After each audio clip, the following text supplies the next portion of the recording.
Manipur gi lalhoulup amaga khut thoknabada KNA gi lanmi mari hatkre drone amadi nomai phangkre chaliba tha sigi taretagi hauraduna indo maimar ngomkhai paringi manakta leiba Manipur gi underground organization singi camp singda Myanmar da base tawba People's Defense Force PDF amadi Kuki National Army Burma KNA gi combined team na leptana attack satharakpadagi nakal anigi marakta akanba moongda khut thoknarakraba matung Manipur da base tawba lalhoulup amagi lanmi sing attack sathabada KNA gi lanmi mari hatlaga makhoina sizinaramba AK-47 rifles ama amasung drone ama lauksinba ngamhore hairi Thokdok asigi matangda pauchi asina thajaningai oiba mafamdagi fangba paugi matung ina Thokdok asi ngarang nongaramdai pung 2:30 khara helakpa adwaida Myanmar gi menda haina khangnaba mafam amada leiba tanan kuki khulda thokhibani hairi khul asida leiramba KNA gi camp singda Manipur da base tawba lalhoulup aduna aphaba makhal gi khulai sizinaduna attack chathakibani hairi nakal ani gi maikaidagi akanba moongda pung ama hena khut thoknaraba matungda Hariba polam singadu loksin bangam kibani hairi.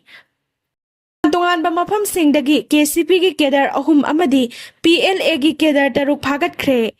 Tongan ba mafam singda security force ki kangbuna sathakiba thibo humbagi thabakta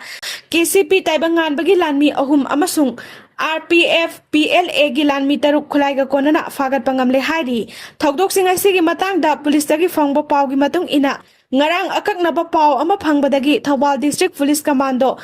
5/9 GR amasung kuntra taret suba AR gi apunba kangbu mana tekjam lamkhai amadi khongjom bazar gi akoibada sathaba operation da KCP taibangan balupki lanmi ahum phagat pangam khibani hairi faraba singaduna moirang tera khongsang bidagi Kojebam Akas Allies Pari Meitei sahi kuntra ga humdoi Pukhau Naharup tagi Nongthombam Amuzak sahi kunga manga amadi Wangu parking manak tagi Atom Samarendra Allies Kangleipung Meitei sahi kungani pani Khoidagi country made pistol ani magazine ani 9mm gi kapayari ba maru taraga mari 7.62 gi maru manga Demand letter mari mobile handset mari amadi auto car ama phagat pangam khi hairi nakala marom da Imphal West District Police Commando gi kangbu manasu lamsang area da sathakiba operation da RPF PLA gi lanmi taruk phagat pangam khre hairi phagalaba singaduna nandaibam opendro Alex Risikanta sahi nifuga mapan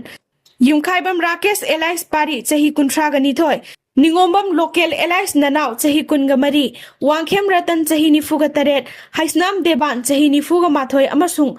Moibung Khongbam Binu Meitei sahi nifuga mapani Makhoidagi Gypsy ama 9mm pistol ama .32 gi pistol ama kapayariba maru taraga taruk amadi mobile handset nipan phangle hairi hagalaba polam singadu ga loinana mioi singadu mari leinaba police station da makha tana logi oiba thabak laukhanaba sinakhre hairi Loisilakpada ibudau pakhang bagi laisang masak khangdaba singna amangata thuanduna mai thaba hauramle Thawal district ki manung chana leiba uyal mamang singi mathakta leiba ibudau pakhang bagi laisang masak khangdaba mioi singna amangata thoalamle hairi